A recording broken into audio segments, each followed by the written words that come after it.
Hello welcome back Aisha's കിച്ചണിലേക്ക് എല്ലാവർക്കും സ്വാഗതം. എല്ലാവരും സുഖമായിട്ടിരിക്കുന്നു വിശ്വസിക്കുന്നു. അപ്പോൾ ഇന്നത്തെ നമ്മുടെ ഈ ഒരു വീഡിയോയിൽ നല്ല 2 റെസിപ്പീസ് ഇൻക്ലൂഡ് ചെയ്യുന്നുണ്ട്. 2 ഇഫ്താർ റെസിപ്പീസാണ്, നല്ല സിമ്പിളായിട്ടുള്ള റെസിപ്പീസാണ്. അതുപോലെ തന്നെ വലിയ ക്ലാസ്സിൽ പഠിക്കുന്ന കുട്ടികൾക്ക് ഉപകാരപ്പെടുന്ന കുറച്ച് കാര്യങ്ങളും കൂടി ഈ ഒരു വീഡിയോയിൽ പറയുന്നുണ്ട്. അപ്പോൾ എപ്പോഴും പറയുന്ന പോലെ വീഡിയോ മൊത്തത്തിൽ കാണാം, എന്നിട്ട് നിങ്ങളുടെ അഭിപ്രായങ്ങൾ താഴെ കമൻറ്റ് ബോക്സിൽ എഴുതി അറിയിക്കാനും മറക്കരുത്. അതുപോലെ നമ്മുടെ ഐഷസ് കിച്ചൺ ചാനൽ ഇതുവരെ സബ്സ്ക്രൈബ് ചെയ്യാത്തവരുണ്ടെങ്കിൽ നിങ്ങൾക്ക് ഈ ചാനൽ ഇഷ്ടമാവുന്നുണ്ടെങ്കിൽ ഒന്ന് സബ്സ്ക്രൈബ് ചെയ്യണേ. അവിടെ കാണുന്ന റെഡ് സബ്സ്ക്രൈബ് ബട്ടൺ ഒന്ന് പ്രസ് ചെയ്യുക. അതിൻ്റെ കൂടെ ചെറിയൊരു ബെല്ലൈക്കൺ ഉണ്ട്, അതുകൂടെ ഒന്ന് പ്രസ് ചെയ്യുക. അപ്പോൾ ഇതുപോലെ കാണാം, ഇതിൽ ഓൾ വേണം പ്രസ് ചെയ്യാൻ. അപ്പോൾ ശരി, നമുക്ക് വ്ളോഗിലേക്ക് പോവാം. അപ്പോൾ ഞാൻ നേരത്തെ പറഞ്ഞ പോലെ വലിയ ക്ലാസ്സിൽ പഠിക്കുന്ന കുട്ടികൾക്ക് ഉപകാരമുള്ള ഒരു കാര്യമാണ് ഇന്നിപ്പം ഈ ഒരു വീഡിയോയിൽ ഞാൻ പറയാൻ പോകുന്നത്. അപ്പോൾ അതാ റീനും പപ്പയും കൂടി അവിടെ അതിൻ്റെ കാര്യങ്ങളൊക്കെ നോക്കിക്കൊണ്ടിരിക്കുകയാണ്. റോസും അവിടെ ബെഡിൽ കളിച്ചുകൊണ്ടിരിക്കുവാണ്. റൂയി മോൾ ഉറങ്ങുവാണ്. റീനിപ്പം 8th പ്രൊമോട്ടഡായി. അപ്പം അവളിപ്പം ഒരു കോഴ്സിന് ചേർക്കുന്നുണ്ട്. ഒരു ഫൗണ്ടേഷൻ കോഴ്സാണ്, സ്റ്റെം ജീനിയസ് എന്ന് പറഞ്ഞിട്ടുള്ളൊരു ഫൗണ്ടേഷൻ കോഴ്സിനാണ് ഇപ്പം ചേർക്കുന്നത്. ഇക്കാടെ ഫ്രണ്ട്സിൽ ചിലർക്ക് കൂടി തുടങ്ങിയിട്ടുള്ളൊരു ഒരു കോഴ്സാണ്, ഒരു ഓൺലൈൻ കോഴ്സാണ്. അപ്പോൾ ഇത് മെയിനായിട്ട് 8, 9, 10 എന്നീ ക്ലാസ്സുകളിൽ പഠിക്കുന്ന കുട്ടികൾക്കുള്ളൊരു കോഴ്സാണ് കേട്ടോ, ഒരു ഫൗണ്ടേഷൻ കോഴ്സ്. സാധാരണ നമ്മുടെ നാട്ടിലെ കുട്ടികളൊക്കെ എൻട്രൻസ് പ്രിപ്പറേഷൻസൊക്കെ തുടങ്ങുന്നത് തന്നെ 10th ക്ലാസ് കഴിഞ്ഞിട്ട് അല്ലെങ്കിൽ +1 +2 കഴിഞ്ഞിട്ടൊക്കെ ആയിരിക്കും. എന്നിട്ട് അത് കിട്ടാണ്ടായ വീണ്ടും അത് റിപ്പീറ്റ് ചെയ്യും. അങ്ങനെ അവരുടെ വർഷങ്ങളാണ് അവിടെ മിസ്സായി പോകുന്നത്. അതുകൊണ്ട് തന്നെ നമ്മുടെ നാട്ടിലെ കുട്ടികൾ IIT, എയിംസ് ഒക്കെ പോലെയുള്ള ബെസ്റ്റ് ഇൻസ്റ്റിറ്റ്യൂട്ട്സിലൊക്കെ എത്തുന്നത് വളരെ കുറവായിരിക്കും. അതിൻ്റെ മെയിൻ റീസൺ എന്താണെന്ന് വെച്ചിട്ടുണ്ടെങ്കിൽ അവരുടെ ആ ഒരു ബേസിക് ഫൗണ്ടേഷൻ ഭയങ്കര മോശമായതുകൊണ്ടാണ്. അപ്പോൾ 8, 9 ക്ലാസ്സിലൊക്കെ പഠിക്കുന്ന സമയത്ത് തന്നെ ഈ ഒരു ഫൗണ്ടേഷൻ കൊടുക്കുകയാണെങ്കിൽ അവരുടെ ഭാരം അധികം അവർക്ക് ഉണ്ടാവില്ല. എന്നാൽ അവർക്ക് അടിപൊളിയായിട്ട് തന്നെ ഈ എൻട്രൻസിലോട്ട്, അത് എൻട്രൻസ് ഏതുമാവട്ടെ അതിലോട്ടൊക്കെ പ്രിപ്പയർ ചെയ്യാൻ പറ്റുകയും ചെയ്യും. ഇപ്പോൾ എൻജിനീയേഴ്സ് ആവാനോ ഡോക്ടേഴ്സ് ആവാനോ മാത്രമൊന്നല്ല ഈ കോമ്പറ്റേറ്റീവ് എക്സാംസ് ഉള്ളത്. ഇപ്പം ഒട്ടുമിക്ക സയൻസ് ഇൻസ്റ്റിറ്റ്യൂട്ട്സിലോട്ടും അഡ്മിഷൻ കിട്ടാൻ വേണ്ടിയിട്ട് കോമ്പറ്റേറ്റീവ് എക്സാംസ് ഉണ്ടല്ലോ. അപ്പോൾ അതിനൊക്കെ യൂസ്ഫുൾ ആവുന്ന ഒരു ഫൗണ്ടേഷൻ കോഴ്സാണ് ഈ സ്റ്റെം ജീനിയസ്. മെയിനായിട്ട് ഇവിടെ പഠിപ്പിക്കുന്നത് സയൻസും മാത്സും ആണ്. അപ്പോൾ ഈ സയൻസും മാത്സിലും ബേസിക്സൊക്കെ നല്ല പെർഫെക്റ്റ് ആയാൽ തന്നെ നമ്മുടെ കുട്ടികൾ അത്യാവശ്യം സ്മാർട്ടാവും. പിന്നെ ബാക്കി കാര്യങ്ങളൊക്കെ അത് തനിയെ ആയിക്കോളും. പിന്നെ വേറൊരു പ്രത്യേകത എന്താണെന്ന് വെച്ചിട്ടുണ്ടെങ്കിൽ ഇവിടെ ക്ലാസ് എടുക്കുന്ന ആളുകൾ IITയിലൊക്കെ പഠിച്ചിറങ്ങിയവരാണ്, ഡോക്ടേഴ്സും അവരൊക്കെയാണ് ഇവിടെ ക്ലാസ് എടുക്കുന്നത് തന്നെ. അപ്പം ഇത് ഡെവലപ്പ് ചെയ്തിട്ടുള്ളതും IITians ആണ്. അപ്പോൾ അതുകൊണ്ട് തന്നെ അതിൻ്റേതായ ഗുണം ഉണ്ടാവും ഈ ഒരു കോഴ്സിന്. പിന്നെ ഫസ്റ്റ് 1 വീക്ക് ഫ്രീ ക്ലാസ് ആണുള്ളത്. അപ്പോൾ ജോയിൻ ചെയ്ത ശേഷം ഓക്കെ ആണെങ്കിൽ മാത്രം കണ്ടിന്യൂ ചെയ്താൽ മതിയാകും. അപ്പോൾ റീനെ ജോയിൻ ചെയ്യിപ്പിച്ചിട്ടുണ്ട്.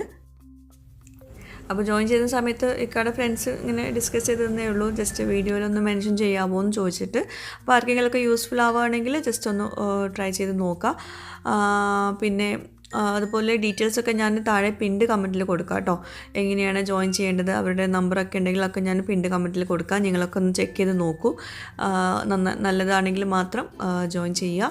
പിന്നെ 8, 9, 10 ക്ലാസ്സുകളിലെ കുട്ടികൾക്കാണ് മെയിനായിട്ടുള്ളത് കേട്ടത്. പിന്നെ ഇവിടെ എൻ്റെ ഇക്കാൻ്റെ ഒരു സ്വഭാവം എന്ന് പറയുന്നത്, എനിക്ക് ആദ്യമൊക്കെ മക്കളങ്ങനെ ഭയങ്കരമായിട്ട് പഠിപ്പിക്കണം, ഒരു മാർക്ക് പറഞ്ഞാൽ ഞാൻ ചോദിക്കുന്ന ഒരു വ്യക്തിയായിരുന്നു കേട്ടോ. പക്ഷേ ഇക്ക പറഞ്ഞ് ഇപ്പം ഞാൻ അത് ശ്രദ്ധിക്കാറേ ഇല്ല. അവരുടെ ഇഷ്ടത്തിനനുസരിച്ച് പഠിക്കുക, പിന്നെ പഠിക്കുന്ന പറഞ്ഞിട്ട് പിന്നാലെ നടക്കൽ അങ്ങനെ ഒന്നുമില്ല കേട്ടോ. അവർ കൂളായിട്ട് അവർക്ക് ആവശ്യമുള്ളത് പഠിക്കുക. അങ്ങനെ ഏത് നേരം പഠിക്കണം എന്നൊന്നും പറയില്ല. വേണമെങ്കിൽ പഠിക്കുക, അല്ലെങ്കിൽ പഠിക്കേണ്ട അത്രയേ ഉള്ളൂ. പക്ഷേ അവർക്ക് ഇപ്പം നമ്മളിതിൽ ചേർക്കാൻ കാരണം ഒരു ബേസിക്സ് ഉണ്ടല്ലോ, സയൻസിലും മാത്സിലും ഒരു ബേസിക് കിട്ടുവാണെങ്കിൽ പിന്നെ ബാക്കിയെല്ലാതും പെർഫെക്റ്റ് ആയെന്നാണ്. അപ്പം വലിയ ടെൻഷനൊന്നും ഇല്ലല്ലോ, ഇപ്പം 8th ക്ലാസ് അല്ലേ, അപ്പം വലിയ ഭാരമൊന്നും ഇല്ലല്ലോ. അപ്പോൾ ഇപ്പം തന്നെ ആ ഒരു ബേസിക്സ് കിട്ടുവാണെങ്കിൽ പിന്നെ ബാക്കിയുള്ളതൊക്കെ കൂളായിട്ട് കണ്ട് പോയിക്കോളും. അപ്പോൾ അതാണ് ഇങ്ങനെ ഒരു കോഴ്സിൽ ജോയിൻ ചെയ്യിപ്പിക്കാൻ മെയിൻ റീസൺ. എൻ്റെയൊക്കെ മെയിൻ പ്രശ്നം എന്താണെന്ന് വെച്ചാൽ സയൻസും മാത്സ് തന്നെയായിരുന്നു. അതിൽ കുറേ കാര്യങ്ങളൊക്കെ നമുക്ക് ആ ബേസിക്സ് കിട്ടാത്തതുകൊണ്ട് തന്നെ കുറേ കാര്യങ്ങൾ ഇപ്പോഴും മിസ്സിങ് ആണ്. അപ്പോൾ ചിലതൊന്നും നമ്മൾ ആ ബേസിക്സ് പഠിക്കാണ്ട് നമ്മൾ ഇനിയിപ്പോൾ എന്തൊക്കെ പഠിച്ചിട്ടും കാര്യമില്ല. അപ്പോൾ അതൊക്കെ ഒന്ന് റെഡിയായി കിട്ടാൻ ഇപ്പം തന്നെ ഇങ്ങനെയൊക്കെയുള്ള കോഴ്സുകൾ കുട്ടികൾക്ക് ചെറുതായിട്ടൊക്കെ കൊടുക്കുന്നതൊക്കെ നല്ലതായിരിക്കും. വലിയ ഭാരമായിട്ടല്ല കേട്ടോ, ഫുൾ ടൈം അതന്നെ ചെയ്യാനല്ല, അത് അല്ല പറയുന്നത്. ചെറുതായിട്ടൊക്കെ ഇങ്ങനെ കുട്ടികൾക്ക് ഇൻട്രസ്റ്റിംഗ് ആയിട്ടുള്ള രീതിയിൽ കൊടുക്കുമ്പം നല്ലതായിരിക്കും. ഇവിടെ ഒരാൾ ഒറ്റയ്ക്ക് ചെസ്സ് കളിക്കുകയാണേ. ചെസ്സ് കളിക്കുമ്പം അവൾ ഒറ്റയ്ക്ക് കളിക്കുള്ളൂ, വേറെ ആരെയും കൂട്ടില്ല. പക്ഷേ അപ്പുറത്തെ സൈഡിൽ റീനു ആയിരിക്കും മിക്ക ദിവസങ്ങളിലും. എന്നിട്ട് ജയിക്കുന്നത് റോസ് തന്നെയായിരിക്കും കേട്ടോ. റീനു ഒരു സാങ്കല്പിക കഥാപാത്രം മാത്രമായിരിക്കും, എന്നിട്ട് റോസ് ആയിരിക്കും ജയിക്കുന്നത്.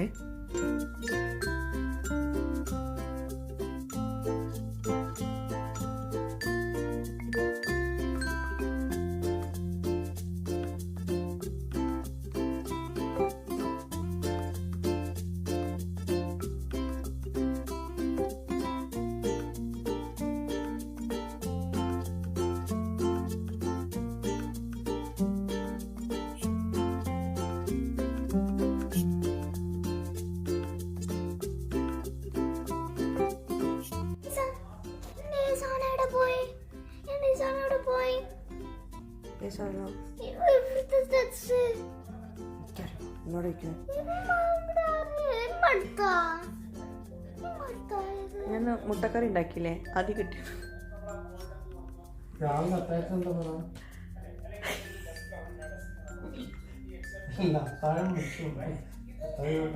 ഇപ്പൊ ചോറും കറിയും കോഴി പൊരിച്ചതും അടിച്ചു പിന്നിട്ടുള്ളൂ. അപ്പത്തിന് അത്തായം.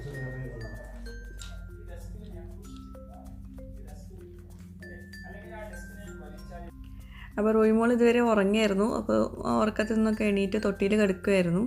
അപ്പോൾ അതാണ് വീഡിയോ ഒക്കെ എടുക്കാൻ തന്നത്. അപ്പോൾ ഇനിയിപ്പോൾ എണീറ്റ് ഇനി ഫുഡൊക്കെ കൊടുക്കാനുണ്ട്. അപ്പം ഇനി നമുക്ക് നമ്മുടെ റെസിപ്പി വ്ളോഗിലേക്ക് പോവാം. അപ്പോൾ ആദ്യം നമുക്ക് നല്ലൊരു സിമ്പിളായിട്ടുള്ളൊരു മുട്ടക്കറി ഉണ്ടാക്കുന്നത് എങ്ങനെയാണെന്ന് നോക്കാം. ഞാനവിടെ മുട്ട പുഴുങ്ങാൻ വെച്ചിട്ടുണ്ട്. കാടമുട്ട ഇട്ടിട്ടുണ്ട്, കോഴിമുട്ടയും ഇട്ടിട്ടുണ്ട് കേട്ടോ പുഴുങ്ങാൻ. ഇനി ഒരു പാന് ചൂടാക്കിയിട്ട് അതിലേക്ക് ഒരു 2 ടേബിൾ സ്പൂൺ അല്ലെങ്കിൽ 3 ടേബിൾ സ്പൂൺ ഓയിൽ ഒഴിച്ചു കൊടുക്കുക. നോമ്പായതുകൊണ്ട് തന്നെ വളരെ കുറഞ്ഞ ഓയിലാണ് നമ്മൾ കറിയൊക്കെ ഉണ്ടാക്കുന്നത് കേട്ടോ, അല്ലെങ്കിൽ ഭയങ്കര ക്ഷീണമാവും. അപ്പോൾ ഇനി അതിൽ ഞാനൊരു 4 സവോള, മീഡിയം സൈസ് സവോള ഇങ്ങനെ വഴറ്റിയെടുക്കുന്നുണ്ട്. അപ്പോൾ കുറച്ച് നല്ല തിക്കായിട്ടുള്ള ഗ്രേവി കുറച്ച് കൂടുതൽ കിട്ടും. അപ്പോൾ അത്രയും വേണ്ടതാണെങ്കിൽ കുറച്ചെടുക്കാം കേട്ടോ ഉള്ളി. അപ്പോൾ ഉള്ളി ഒന്ന് ചെറുതായിട്ട് വഴറ്റിയെടുത്ത ശേഷം അതിലേക്ക് 2 പച്ചമുളകും ഇഞ്ചി വെളുത്തുള്ളി ചെറുതായിട്ട് അരിഞ്ഞതും ചേർത്ത് കൊടുത്തിട്ടുണ്ട്. അപ്പോൾ ഇഞ്ചി വെളുത്തുള്ളി ചെറുതായിട്ട് അരിയണം എന്നൊന്നുമില്ല, ഒന്ന് ചതച്ചിട്ട് ഇട്ട് കൊടുത്താലും മതി. ഇവിടെ ഇപ്പം അരിയാൻ ഞാൻ മുമ്പ് പറഞ്ഞല്ലോ ഒരു സഹായത്തിന് ആളുണ്ടെന്ന്, അപ്പോൾ അതുകൊണ്ട് ചെറുതായിട്ട് അരിഞ്ഞ് വെച്ചതാണ് അവർ. പിന്നെ അതിലേക്ക് കുറച്ച് വലിയ ജീരകം ചേർക്കുന്നുണ്ട്. ഒരു ടീസ്പൂണ് വലിയ ജീരകവും പിന്നെ 2 ഏലക്കയും കൂടി ചേർക്കുന്നുണ്ട്. നല്ലൊരു മണമായിരിക്കും കേട്ടോ അങ്ങനെ ചേർക്കുമ്പോൾ. അപ്പോൾ സവോള ചെറുതായിട്ടൊന്ന് സോഫ്റ്റായിട്ട് വരണം, പച്ചക്ക് കടിക്കുന്ന പരുവത്തിലാവരുത് കേട്ടോ. ഒന്ന് ആ ഒരു ടേസ്റ്റ് മാറണം, ഒരു മണം ഉണ്ടല്ലോ പച്ചമണം, അതൊന്ന് മാറണം.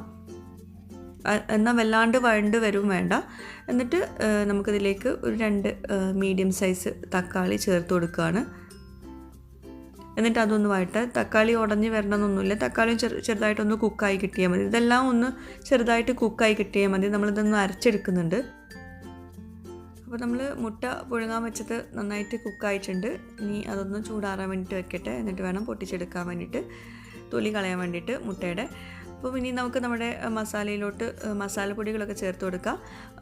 ഒരു ടീസ്പൂണ് മഞ്ഞൾപ്പൊടിയും 1/2 ടീസ്പൂണ് ഗരം മസാലപ്പൊടിയും പിന്നെ 1 ടീസ്പൂണ് മുളക് പൊടിയാണ്, കാശ്മീരി ചില്ലി പൗഡറാണ് ചേർത്തിട്ടുള്ളത്. എന്നിട്ട് അതൊന്ന് വഴറ്റിയെടുക്കാം. മല്ലിപ്പൊടി ഇതിലേക്ക് ചേർക്കുന്നില്ല കേട്ടോ. എന്നിട്ടൊന്ന് വഴറ്റിയെടുക്കാം. മസാലപ്പൊടികളുടെ ആ ഒരു പച്ചമണ്ണൊന്ന് മാറിക്കോട്ടെ. എന്നിട്ട് ഒരു മിനിറ്റ് ഒന്ന് കുക്കായിട്ട് ശേഷം ഇതുപോലെ ഒരു പ്ലേറ്റിലോട്ട് മാറ്റാം. ഒന്ന് ചൂടാറിയ ശേഷം നമുക്കിത് അരച്ചെടുക്കാനുണ്ട്. അപ്പോൾ നമ്മുടെ റോസ്റ്റ് റെഡി ആയിട്ടുണ്ട്. ഇനി അതൊന്ന് ചൂടാറട്ടെ. ഇനി അടുത്തായിട്ട് ചിരങ്ങ താളിച്ചതാണ് തയ്യാറാക്കുന്നത്. ഞാൻ മുമ്പ് 1-2 വ്ളോഗിലൊക്കെ ഷെയർ ചെയ്തിട്ടുണ്ടായിരുന്നു അതിൻ്റെ റെസിപ്പി. പക്ഷേ ഇപ്പോഴും നോമ്പായപ്പം കുറേ പേർക്ക് വീണ്ടും ചോദിക്കുന്നുണ്ട് ചിരങ്ങ താളിച്ചതിൻ്റെ റെസിപ്പി അതൊന്ന് ഷെയർ ചെയ്യാമോ എന്ന് ചോദിച്ചിട്ട്. അപ്പോൾ ചിരങ്ങ ഇതുപോലെ നല്ല തിന്നാക്കിയിട്ട് കട്ട് ചെയ്തെടുത്തിട്ട് അതിലേക്ക് പച്ചമുളകും ആവശ്യത്തിന് വെള്ളം ഒഴിച്ചിട്ട്, വെള്ളം ഒരുപാടാവേണ്ട, ചിരങ്ങ വേവാനുള്ള വെള്ളം മതി, ഒഴിച്ചിട്ട് അടച്ച് വെച്ചിട്ട് വേവിച്ചെടുക്കുക. ഇതിപ്പോൾ ചോറിൻ്റെ കൂടെയുള്ള കറിയായിട്ടാണ് കേട്ടോ നമ്മൾ ഉണ്ടാക്കുന്നത്.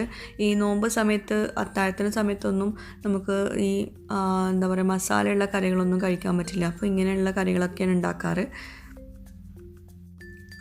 അപ്പോൾ നമ്മൾ നേരത്തെ റോസ്റ്റ് ഉണ്ടാക്കിയിട്ടുള്ള സെയിം പാനിലേക്ക് തന്നെ കുറച്ചുകൂടെ ഓയിൽ ഒഴിച്ചിട്ട് അതിലേക്ക് ഒരു അര ടീസ്പൂണ് കുറവ് കാശ്മീരി ചില്ലി പൗഡറും പിന്നെ ഒരു നുള്ളു മഞ്ഞൾപ്പൊടിയും ഒരു നുള്ളു ഗരം മസാലപ്പൊടിയും പിന്നെ അതിലേക്ക് നമ്മൾ ഉപ്പ് കുറച്ച് ചേർത്ത് കൊടുക്കുക. കാരണം നമ്മളിത് ചെറിയ ഫ്ലെയിമിൽ വെച്ചിട്ട് ഇങ്ങനെ വഴറ്റിയെടുക്കുന്ന സമയത്ത് മസാലപ്പൊടികളായതുകൊണ്ട് തന്നെ പെട്ടെന്ന് നമുക്കൊരു എന്താ പറയുക ഒരു ചുമക്ക പോലെയുള്ള ഫീലിംഗ് വരുമല്ലോ. അപ്പോൾ അതില്ലാണ്ടിരിക്കാൻ നമ്മൾ കുറച്ച് ഉപ്പ് ചേർത്തിട്ട് ഇതുപോലെ ചെയ്തെടുക്കുകയാണെങ്കിൽ അങ്ങനത്തെ ഒരു ഫീലിംഗ് ഒന്നും വരില്ല.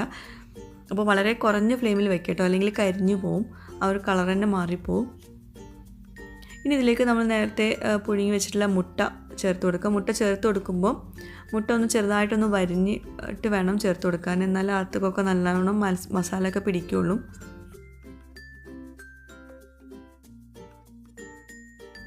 അപ്പോൾ ജസ്റ്റ് മുട്ട ഇതിലൊന്നും ഇങ്ങനെ ഉണ്ട് വഴറ്റിയെടുക്കുക. അപ്പോൾ മുട്ടയുടെ കളറൊന്ന് മാറി കിട്ടും. മറ്റേ നമ്മൾ കറി ഉണ്ടാക്കി അതിലേക്ക് ഇട്ട് കൊടുക്കുമ്പം ഒരു വെള്ള കളറിലായിരിക്കും മുട്ട കിടക്കുന്നത്. അപ്പോൾ അതുകൊണ്ടൊന്ന് ജസ്റ്റ് ഒന്ന് കളർ മാറാൻ വേണ്ടിയിട്ട് മാത്രമാണ്. ഒന്ന് ടേസ്റ്റിനും മാറ്റം ഉണ്ടാവും, ഒരു ഉപ്പും പുളിയൊക്കെ പിടിച്ചിട്ടുണ്ടാവും. അപ്പോൾ അത് റെഡിയാക്കിയിട്ട് അത് ഒരുപാട് ചൂടൊന്നും ആക്കണ്ട കേട്ടോ. അത് ഞാനിപ്പം ഇത് ആക്കുന്ന വരെ ഒന്ന് വെച്ചിട്ടുണ്ട്, അത്രയൊന്നും വെക്കണ്ട, ജസ്റ്റ് അപ്പോൾ തന്നെ പ്ലേറ്റിലോട്ട് മാറ്റാം. ഞാനിതൊന്ന് ബ്ലെൻഡ് ചെയ്തിട്ട് എടുക്കട്ടെ. ചൂടാറിയിട്ടുണ്ട് നമ്മുടെ റോസ്റ്റ് ചെയ്തത്. അപ്പോൾ അതിലേക്ക് ആവശ്യത്തിനുള്ള വെള്ളം ഒഴിച്ചിട്ട് നല്ലോണം പേസ്റ്റാക്കി എടുക്കാം. മുട്ട ജസ്റ്റ് അതിലിട്ടിട്ടൊന്ന് ചൂടാക്കി എടുത്താൽ മതി, ഒരുപാട് നേരം വെക്കണ്ട കേട്ടോ. ഞാൻ പിന്നെ വീഡിയോ എടുക്കാനുള്ളതുകൊണ്ട് കുറച്ച് ടൈം എടുത്തു. എന്നിട്ട് നമുക്ക് വേഗം മാറ്റി ഒരു പ്ലേറ്റിലേക്ക് വീണ്ടും മാറ്റാം.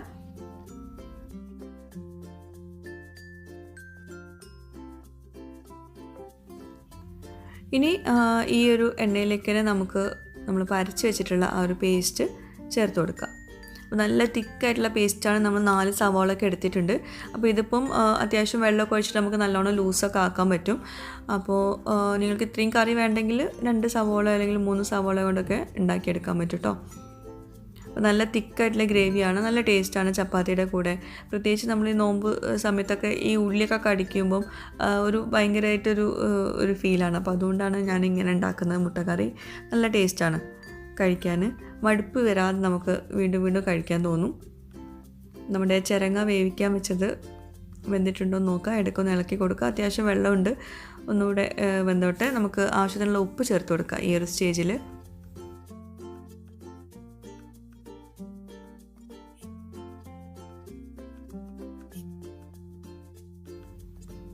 അപ്പോൾ നമ്മുടെ മുട്ടക്കറി ഇവിടെ തിളയ്ക്കുന്നുണ്ട്, നന്നായിട്ട് തിളയ്ക്കട്ടെ. അടച്ചു വെച്ചിട്ട് തിളപ്പിച്ചെടുക്കാം കേട്ടോ. കാരണം ഇതിൽ വെള്ളം ഉള്ളതുകൊണ്ട് ഇങ്ങനെ പുറത്തേക്ക് ഇങ്ങനെ പൊട്ടിത്തെറിക്കുന്ന പോലെയൊക്കെ ഉണ്ടാവും. ഞാൻ കുറച്ചുകൂടെ വെള്ളം ഒഴിച്ചു കൊടുക്കുന്നുണ്ട്. വെള്ളം ഒഴിക്കുമ്പം ചൂടുവെള്ളം ഒഴിച്ചു കൊടുക്കാം കേട്ടോ. ഞാനിപ്പോൾ സാധാ വെള്ളമാണ് ഒഴിച്ചിട്ടുള്ളത്, ചൂടുവെള്ളം ആക്കാനുള്ള സമയമില്ലായിരുന്നു. അപ്പം അതുകൊണ്ട് സാധാ വെള്ളമാണ് ഒഴിച്ചിട്ടുള്ളത്. എന്നിട്ട് ഞാനിതിലേക്ക് മുട്ട നമ്മൾ നേരത്തെ റോസ്റ്റ് ചെയ്ത് വെച്ചത് ഇതിലേക്ക് ചേർത്ത് കൊടുത്തിട്ടുണ്ട്. ഇനി ഇത് എല്ലാം കൂടി ഒന്ന് അടച്ചു വെച്ചിട്ട് കുറച്ച് നേരം ഒന്ന് വേവിച്ചെടുക്കുക. ആ മുട്ടയിൽ ഈ മസാല ഒക്കെ നന്നായിട്ട് കോട്ടാവുന്ന രീതിയിൽ നന്നായിട്ട് കുക്ക് ചെയ്തെടുക്കുക. അപ്പോൾ നമ്മുടെ ചിരങ്ങ ഇവിടെ നന്നായിട്ട് കുക്കായിട്ടുണ്ട്, വെള്ളമൊക്കെ ചെറുതായിട്ട് വറ്റിയിട്ടുണ്ട്. ഇനി അതിലേക്ക് നല്ല കട്ടിയുള്ള തേങ്ങാപ്പാൽ ചേർത്ത് കൊടുക്കുക. ആവശ്യാനുസരണം ചേർക്കുക കേട്ടോ. ഞാൻ ഒരു ഗ്ലാസ് നല്ല കട്ടിയുള്ള തേങ്ങാപ്പാൽ ചേർത്തിട്ടുണ്ട്. അപ്പോൾ ഇത് മതി, നല്ല കറി പോലെ തന്നെ ആയിട്ടുണ്ട്. ഇനി ഇത് വേണമെങ്കിൽ കടുക് പൊട്ടിച്ചിട്ട് ഒഴിക്കാം. ഞാനിപ്പോൾ കടുകൊന്നും പൊട്ടിക്കുന്നില്ല. നമ്മളിപ്പോൾ ഇതിങ്ങനെ തന്നെ, ഇനിയിപ്പോൾ വെറുതെ അതിലും എണ്ണ ഇടണ്ടല്ലോ വിചാരിച്ചിട്ട് ഇങ്ങനെ തന്നെയാണ് കഴിക്കുന്നത് കേട്ടോ. അപ്പോൾ നമ്മുടെ നല്ല സൂപ്പർ ടേസ്റ്റുള്ള നല്ല സിമ്പിളായിട്ടുള്ള മുട്ടക്കറി റെഡി ആയിട്ടുണ്ട്. അത്രയേ ഉള്ളൂ, ഒന്ന് തിളപ്പിച്ചെടുത്താൽ മതി. മല്ലിയില ഉണ്ടെങ്കിൽ അത് ഒന്ന് ചെറുതായിട്ടൊന്ന് മുകളിലിട്ട് കൊടുക്കുക. ഞാനൊരു ബൗളിലേക്ക് മാറ്റുവാണ്. അപ്പോൾ ഇവിടെ മല്ലിയില എൻ്റെ അടുത്ത് സ്റ്റോക്ക് ഇല്ലാത്തതുകൊണ്ട് ഞാൻ കറിവേപ്പില ചെറുതായിട്ട് കട്ട് ചെയ്തിട്ട് മുകളിലൊന്ന് ഡെക്കറേഷനായിട്ട് ഇട്ട് കൊടുക്കുന്നുണ്ട്. പിന്നെ ഇത് വേണമെങ്കിൽ നമുക്ക് വറവിട്ട് കൊടുക്കാം മുകളിൽ, അപ്പോൾ അതിനൊന്നും ആവശ്യമില്ല. അപ്പം ഇതിപ്പോൾ കറിവേപ്പില ചെറുതായിട്ട് കട്ട് ചെയ്തിട്ട് മുകളിലൊന്ന് ഡെക്കറേഷനായിട്ട് ഇട്ട് കൊടുത്തിട്ടുണ്ട്. അപ്പോൾ ഇതാണ് നമ്മുടെ സിമ്പിളായിട്ടുള്ള നല്ല ടേസ്റ്റിലുള്ള മുട്ടക്കറി. അപ്പോൾ അതവിടെ ഇരിക്കട്ടെ. പിന്നെ ഈ നമുക്ക് തരിക്കഞ്ഞി ഉണ്ടാക്കിയെടുക്കാം. അപ്പോൾ ഒരു പാത്രം ചൂടാക്കി എടുത്തിട്ട് അതിലേക്ക് 1 ടീസ്പൂൺ നെയ്യ് ചേർത്ത് കൊടുക്കുക. ഞാൻ ഒരു പാത്രത്തിൽ തന്നെ എങ്ങനെയാണ് തരിക്കഞ്ഞി ഉണ്ടാക്കാമെന്നാണ് ഇപ്പോൾ കാണിക്കുന്നുണ്ട്. ഞാൻ മുമ്പ് ഇത് ഷെയർ ചെയ്തിട്ടുണ്ടായിരുന്നു, അത് വേറെ രീതിയിലായിരുന്നു. അപ്പോൾ ഇതിൽ ഞാൻ നെയ്യ് ചേർത്തിട്ട് അതിൽ അണ്ടിപ്പരിപ്പും ഉണക്കമുന്തിരിയും കൂടി ചേർത്തിട്ടൊന്ന് വറുത്തിട്ട് അത് മാറ്റി വയ്ക്കുന്നുണ്ട്. ആ നെയ്യിലോട്ട് തന്നെ ഞാൻ ചെറിയ ഉള്ളി ചെറുതായിട്ട് അരിഞ്ഞത്, ഒരു 2 ചെറിയ ഉള്ളി മതിയാകും, ചെറുതായിട്ട് അരിഞ്ഞത് ചേർത്ത് കൊടുക്കുന്നുണ്ട്. അപ്പോൾ ഞാൻ മുമ്പ് ഉണ്ടാക്കിയത് എന്താണെന്ന് വെച്ചാൽ ഒരു 2 പാൻ എന്തായാലും വേണ്ടി വരും. നമ്മൾക്ക് മുകളിൽ വറവിട്ട് കൊടുക്കാൻ വേണ്ടി വേറൊരു പാൻ എടുക്കേണ്ടി വരും. അപ്പോൾ ഞാനിപ്പം ഈ ഒരു പാനിൽ തന്നെ എല്ലാം കൂടി ചെയ്യാൻ പറ്റുമോ എന്ന് നോക്കുകയാണ്. അപ്പം ചെറിയ ഉള്ളി ഒന്ന് ബ്രൗൺ കളർ ആയ ശേഷം അതിലേക്ക് 1 കപ്പ് സാദാ വെള്ളവും 1 കപ്പ് പാലും ഒഴിച്ചു കൊടുക്കുന്നുണ്ട്. അപ്പോൾ ഈ പാലിന് പകരം നിങ്ങൾക്ക് വേണമെങ്കിൽ തേങ്ങാപ്പാലിൻ്റെ 2ാം പാൽ എടുക്കാം കേട്ടോ. അപ്പോൾ ഇനി ഞാനിതിലേക്ക് ആവശ്യമുള്ള പഞ്ചസാരയും ഒരു നുള്ളു ഉപ്പും ചേർത്ത് കൊടുക്കുന്നുണ്ട്, ടേസ്റ്റ് ഒന്ന് ബാലൻസ് ചെയ്യാൻ വേണ്ടിയിട്ട്. പിന്നെ ഏലക്ക ഒരു 3-4 ഇട്ട് കൊടുക്കുക. ഏലക്ക ഒന്ന് ചതച്ചിട്ട് ഇട്ട് കൊടുക്കുകയാണ് നല്ലത്. എന്നിട്ട് ഇനി അതൊന്ന് തിളയ്ക്കട്ടെ.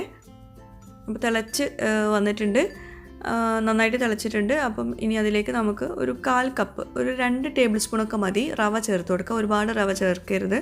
റവ ചേർത്തിട്ട് ഒന്ന് കുക്കായിക്കോട്ടെ. ഒരുപാട് റവ ചേർത്താൽ നല്ല കട്ടിയിലായിരിക്കും നമ്മുടെ ഈ ഒരു ഇതുള്ളത്. നമുക്ക് നല്ല തിന്നാക്കിയിട്ടുള്ളൊരു തരിക്കഞ്ഞാണ് വേണ്ടത്, അങ്ങനെ കുടിക്കുന്ന പരുവത്തിൽ. അപ്പോൾ റവ ചേർത്ത് ഇത് നന്നായിട്ട് കുക്കായിട്ടുണ്ട്, ഒന്ന് തിക്കായിട്ട് വന്നിട്ടുണ്ട്. ആ ഒരു സ്റ്റേജിൽ നമുക്ക് ഇതേപോലെ തന്നെ 2 ടേബിൾ സ്പൂണ് സേമിയ കൂടി ചേർത്ത് കൊടുക്കാം. സേമിയ ചേർത്തിട്ട് ഒരുപാട് നേരം തിളപ്പിക്കേണ്ടെന്ന് ആവശ്യമില്ല, നല്ല തിന്നായിട്ടുള്ള സേമിയാണ്. കട്ടിയുള്ള സേമിയാണെങ്കിൽ കുറച്ച് നേരം കുക്ക് ചെയ്യേണ്ടി വരും. ഇനി ഇത് 2 കുക്കായ ശേഷം അതിലേക്ക് ലാസ്റ്റായിട്ട് നമ്മൾ ചേർത്ത് കൊടുക്കാനുള്ളത് കട്ടിയുള്ള തേങ്ങാപ്പാലാണ്. അപ്പോൾ ഇതെല്ലാം നല്ലോണം കുക്കായ ശേഷമാണ് ലാസ്റ്റ് നമ്മൾ കട്ടിയുള്ള തേങ്ങാപ്പാൽ ചേർക്കുന്നത്. പിന്നെ നമ്മൾ വേറൊന്നും ചേർക്കാനോ അല്ലെങ്കിൽ അധികം നമ്മൾ തിളപ്പിച്ചെടുക്കാനൊന്നും പാടില്ല. അപ്പോൾ തേങ്ങാപ്പാൽ ചേർത്തിട്ട് ഒന്നും കൂടെ തിളയ്ക്കുന്ന സമയത്ത് നമുക്ക് ഓഫ് ചെയ്യണം. അപ്പോൾ അതിനു മുമ്പ് ഞാൻ വറുത്ത് വെച്ചിട്ടുള്ള അണ്ടിപ്പരിപ്പും മുന്തിരിയും ഇതിലേക്ക് ചേർക്കുന്നുണ്ട്. അപ്പോൾ ഇത്രയേ ഉള്ളൂ, നമ്മുടെ തരിക്കഞ്ഞി നല്ല സൂപ്പർ ടേസ്റ്റുള്ള തരിക്കഞ്ഞി റെഡി ആയിട്ടുണ്ട്. നല്ല സിമ്പിളാണ്, ഒരു പാത്രത്തിൽ തന്നെ നമുക്ക് ഉണ്ടാക്കാം എല്ലാം കൂടി.